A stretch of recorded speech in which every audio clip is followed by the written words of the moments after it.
शहर के इंटाना होटल में रेडियोलॉजिस्ट के सीएमए का आयोजन किया जा रहा है। इस 3 दिवसीय कार्यशाला में रेडियोलॉजिस्ट भाग लेकर नवीनतम तकनीकों पर चर्चा कर रहे हैं। कार्यशाला में विशेषज्ञ सोनोग्राफी और अन्य जांचों की नवीनतम जानकारियां प्रदान कर रहे हैं।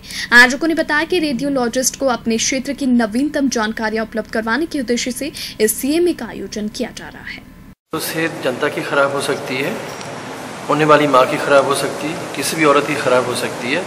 पर ये हम बहुत सालों तक नहीं मानते थे कि जो बच्चा अभी तक पैदा नहीं हुआ है उसकी भी सेहत ख़राब हो सकती है और उसके कारण उसका पैदा होने के बाद उसको तकलीफ़ें हो सकती हैं। और ये भी हो सकता है कि पैदा होने के बाद जब वो बड़ा होता है वो इस तरह के नागरिक बने जो कि अपने आप उसकी कोई भी स्वतंत्रता ना हो, ना ही दिमागी या शारीरिक।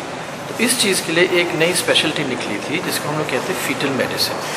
ये आज की बात नहीं, करीब 30-35 साल की है, लेकिन अब ये हुआ है कि कुछ ऐसे टेस्ट निकल आए हैं जिससे हमें पता चल सकता है पहले ही कि ये क्या तकलीफ़ होने वाली है। और अगर ये तकलीफ़ होती है तो क्या उसका इलाज ठीक वक्त से करने पे उस इंसान की जो पूरी ज़िंदगी है वो किस तरह से हम सुधार सकते हैं। ये नहीं कि भी हर एक बच्चा जिसमें कोई भी परेशानी हो हम उसकी हत्या कर दें, पैदा होने से पहले उसको ख़त्म कर दें ना। हमें यह देखना है कि जिस इंसान को जितनी तकलीफ़ आगे होने वाली है उसे बचाव किस तरह से हो सकता है और माँ बाप को ये बताना कि इसका इलाज क्या है और डायग्नोसिस जो होता है यानी कि पता करना कि तकलीफ़ क्या है वो हमने कैसे संभालनी है। कई बार पब्लिक ये समझती है कि भाई सोनोग्राफी का मतलब तो खाली मेल फीमेल चेक करना होता है। ऐसा नहीं है। आजकल पब्लिक में अवेयरनेस आ गई है, सरकारी कानून खड़े हो गए तो मेल फीमेल चेकअप अब नहीं होता है। मेल फीमेल चेकअप नहीं होता है, बट हम ये चाहते हैं कि जो बच्चा पैदा हो रहा है वो स्वस्थ होना चाहिए। तो उसको करने के लिए हमारे पास कई सारी चीज़ें हैं, कई नई साइंटिफिक विधियाँ आई हैं जो हम लोगों को यहाँ करके बताते हैं। इसी सिलसिले में कल हमने 4 घंटे की एक वर्कशॉप कंडक्ट की जिसमें गुजरात से आए विशेषज्ञों की टीम थी। मैं डॉक्टर सुनील मेहता, मेरी पत्नी डॉक्टर राखी मेहता और डॉक्टर दलपत सिंह राजपुरोहित जो कि उम्मेद हॉस्पिटल में हैं, ये लोग आए थे।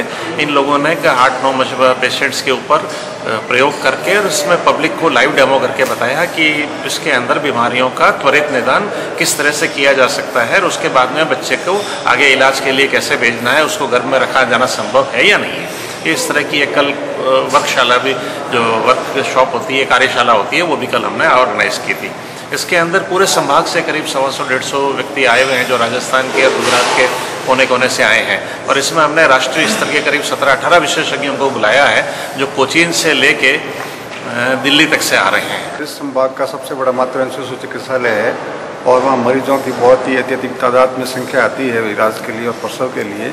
और तो हमारी ये मानना है कि जो गरीब और जो कम आय वर्ग के जो लोग हैं वो ज़्यादातर सरकारी चिकित्सालयों में आते हैं।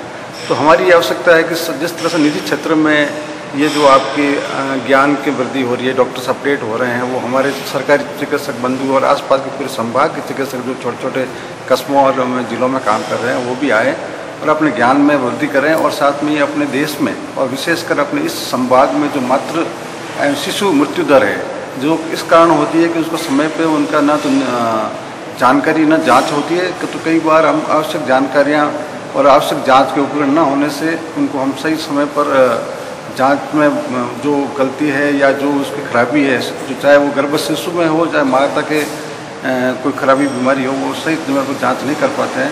तो इस कार्यशाला में और जो वर्कशॉप में हमने देश के जो माने हुए विशेषज्ञ हैं इस फीटल मेडिसिन के उनको बुलाया है ताकि अपने संभाग के चिकित्सकों को अपडेट कर सकें और साथ ही यहाँ की जो जनता है उसको बेहतर से बेहतर जांच सुविधाएं उपलब्ध कराएं।